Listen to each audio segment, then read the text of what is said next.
আসসালামু আলাইকুম। অত্যন্ত গুরুত্বপূর্ণ একটা বিষয় হচ্ছে বিজনেসে অ্যাপ্রোচ, মানে একজনকে ইনভাইট করা। কারণ আপনার লাভ এট ফার্স্ট সাইটের মতো যদি আপনার অ্যাপ্রোচটা খুব সুন্দরভাবে আপনি গুছিয়ে করতে না পারেন, তাহলে দেখা যাবে সেই প্রেজেন্টেশনে আসবে না, সেই বিষয়টা সম্পর্কে আগ্রহ প্রকাশ করবে না। সো আমরা অত্যন্ত সংক্ষিপ্ত সময় আলোচনা করব যে অ্যাপ্রোচ আমরা আসলে কিভাবে করতে পারি। যে কোনো একজন ব্যক্তিকে অ্যাপ্রোচ করার পূর্বে তার চাহিদা খুঁজে বের করতে হবে। তার যার কোনো চাহিদা নাই, তার কোনো ইনভাইটেশন নাই। অ্যাপ্রোচের প্রতিশব্দ হচ্ছে ইনভাইট করা। এখন আমি তাকে আমার প্রফেশনের সাথে ইনভাইট করার জন্য বা আমার প্রফেশনে আসার জন্য তাকে ইনভাইট করব, সেজন্য আমাকে তার কি চাহিদা আছে সেটাকে আইডেন্টিফাই করতে হবে। এই জন্য অনেক পুরাতন একটা প্রচলিত ফর্মুলা হচ্ছে, সেটা হলো ফর্মুলা। ফর্ম হচ্ছে আপনি তার সাথে আলোচনা কিভাবে স্টার্ট করবেন। সর্বপ্রথম ধরে আপনি তার ফ্যামিলির খোঁজ খবর নেন।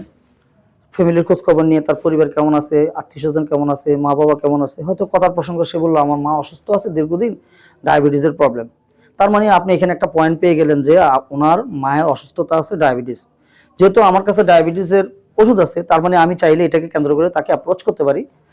এরপরও আপনি আরো চেষ্টা করেন, তার সাথে আরো কথা বলার চেষ্টা করেন। তার মানে হচ্ছে অকুপেশন, তার পেশা নিয়ে কথা উঠান। তার পেশা স্যাটিসফ্যাকশন, জব স্যাটিসফ্যাকশন আছে কিনা। অনেক ক্ষেত্রে আমাদের দেখা গেছে যে আমরা আর্থিকভাবে যাই ইনকাম করি না কেন, কিন্তু যাদের সাথে কাজ করি তাদের আচরণে কিন্তু আমরা অনেক সময় কষ্ট পাই।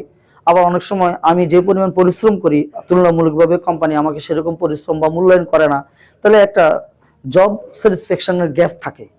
তাহলে সেক্ষেত্রে কথাবার্তা বলার ফাঁকে দেখা যায় একসময় সে বলে ফেললো যে দেখেন আমি আসলে আমার চাকরিটা নিয়ে হ্যাপি না। কারণ দেখা গেছে আমার বন্ধের দিনেও কিন্তু বস আমাকে কাজ দিয়ে বসে থাকে। আমার ভালো কাজের জন্য সে উৎসাহিত করে না, বরং আমার টুকটাক ভুল হয়ে গেল সেটা নিয়ে সে কিন্তু প্রচুর আমাকে বকাবকি করে। হোয়াটএভার, আমি আমার জবটা নিয়ে স্যাটিসফাইড না। তার মানে আপনি এখানে আরেকটা পয়েন্ট পেয়ে গেলেন। আপনি চাইলে তাকে একটা ইনকাম অপরচুনিটির জন্য ইনভাইট করতে পারেন।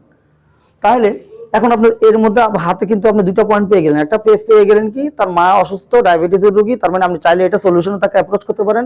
সেকেন্ড আলোচনাতে এসে আপনি দেখলেন যে সে জব দিকে স্যাটিসফাইড না। এরপর আপনি আলোচনা করেন তার রিক্রিয়েশন। অনেকেই প্রচুর ইনকাম করে কিন্তু তার পরিবারকে সময় দিতে পারে না, ফ্যামিলিকে সময় দিতে পারে না। আমাদের সমাজে বিশেষ করে আপনি যদি শতকরা 100 জন মেয়েকে জিজ্ঞেস করেন, 99% গৃহিণী বলবে যে আমার স্বামী প্রয়োজনে 10,000 টাকা কম ইনকাম করুক, আমি তার কাছ থেকে সোনা দানা গয়না এগুলো চাই না, বাট আমি চাই সে আমাকে, আমার ফ্যামিলিকে সে একটু সময় বাড়ায় দেয়। কিন্তু যারা বিশেষ করে জবে যারা আছে বা ব্যবসাতে যারা আছে, এতটাই ব্যস্ত আমরা থাকি যে আমাদের পরিবারকে আমরা সময় দিতে পারি না। তার মানে এখানে আমাদের একটা গ্যাপ থাকতে পারে। আপনার মূলত উদ্দেশ্য হচ্ছে তার চাহিদা বা প্রবলেমটাকে আইডেন্টিফাই করা, যেটাকে কেন্দ্র করলে সে আপনার কথাটা উপর ইন্টারেস্ট ফিল করবে। ফাইনালি তার মানি স্ট্যাটাস। তা আমরা বন্ধু বান্ধব হলে অনেক সময় বলতে হয় যে ভাই শুনছি নাকি ফ্ল্যাট একটা বুকিং দিলেন, টাকা পয়সা অনেক হয়েছে, গাড়ি নাই কিনতে যাচ্ছেন। তখন কিন্তু বন্ধু বান্ধব হলে কিন্তু সে দুষ্টুমি করে বলে ফেলে যে নিজেই তো ঠিক মতো চলতে পারি না, গাড়ি বাড়ি কিভাবে করবো।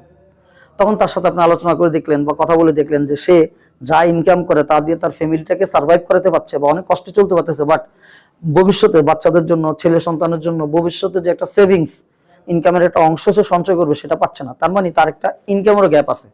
ফাইনালি আপনি এই 4টা বিষয় নিয়ে আলোচনা করার পর, এই ফর্ম সূত্রটা ব্যবহার করে আলোচনা করার পর, যেটাকে আপনার কাছে সবচেয়ে বেশি গুরুত্বপূর্ণ মনে হবে যে তার এই 4টা জিনিসের মধ্যে কোনটাকে সে সবচেয়ে বেশি প্রায়োর করে। দেখেন, আর্থিক সমস্যা কিন্তু অনেক সমস্যার সমাধান করে ফেলে। তাহলে তার আর্থিক ইনকামটা যদি ইনক্রিজ করে দেওয়া যায়, তাহলে রিক্রিয়েশন বলেন, তার পেশা বলেন, তার ফ্যামিলিকে সময় দেওয়া বলেন, অনেক কিছুই বেড়ে যাবে। তাহলে আপনার ফোকাস থাকবে যে মূলত যে সে কোন পয়েন্টটাকে ইফেক্টলি, কোন পয়েন্টটাকে টাচ করে তাকে অ্যাপ্রোচ করবেন, সেই পয়েন্টটাকে আইডেন্টিফাই করা হচ্ছে আপনার মূল উদ্দেশ্য। এর ব্যাপারে সর্বশেষ লেটেস্ট একজন মার্কেটিং বিশেষজ্ঞ বলেছেন যে অ্যাপ্রোচ করার ক্ষেত্রে উনি সাংকেতিক ভাষায় একটা সূত্র দিয়েছেন, সেটা হচ্ছে তার সাথে আমরা আলোচনাটা কি বলবো। উনি বলছে প্রথমে বরফ গলা। বরফ গলা মানে হচ্ছে যখন আমরা নিচে বরফের নিচে তাপ দিই, তাহলে বরফটা আস্তে আস্তে গলে এবং বরফের ভিতরে কি আছে দেখা যায়। বরফ গলা বলতে উনি বুঝিয়েছেন যে একটা মানুষের ভিতরে আপনি কি করেন, 1 দিন 2 দিন 3 দিন 4 দিন তার সাথে চলে তার ভিতরের প্রবলেমটাকে আইডেন্টিফাই করেন, যেটা আমি কিছুক্ষণ আগে বলেছিলাম ফর্ম সূত্রের মাধ্যমেও সেটা আপনি করতে পারেন। এবং উনি বলেছিলেন সঠিক বুতামের সন্ধান। সঠিক বুতাম বলতে উনি বুঝিয়েছেন সঠিক চাহিদাকে খুঁজে বের করা। কারণ একটা মানুষের মধ্যে অনেকগুলো প্রবলেম থাকতে পারে, যেমন তার ডায়াবেটিসের প্রবলেম থাকতে পারে, আর্থিক সংকটের অভাব থাকতে পারে, বিভিন্ন রকম প্রবলেম থাকতে পারে। এমন হয়েছে যে তার আর্থিক কোনো সমস্যা নাই, আর্থিকভাবে অনেক সফল, কিন্তু সমাজের মানুষের জন্য সে কিছু করতে চায়, কিন্তু সেটা করার জন্য তার সুযোগ নাই। তার মানে সে আর্থিকভাবে যথেষ্ট সফল হইলেও সে সমাজের জন্য কিছু করতে চায়, বাট করার সেক্টর খুঁজে পাচ্ছে না। এটাও তো তার একটা চাহিদা থাকতে পারে, বা এরকম চাহিদার লোক খুঁজে পেতে পারে। তাইলে উনি বলেছে সঠিক বোতাম চাপা মানে তার চাহিদাটাকে কেন্দ্র করে ইনভাইট করা, যে আমি এমন একটা প্ল্যাটফর্মের সাথে কানেক্টেড আছি যেখানে আপনি চাইলে আনলিমিটেড পিপলকে আপনি সুযোগ করে দিতে পারেন।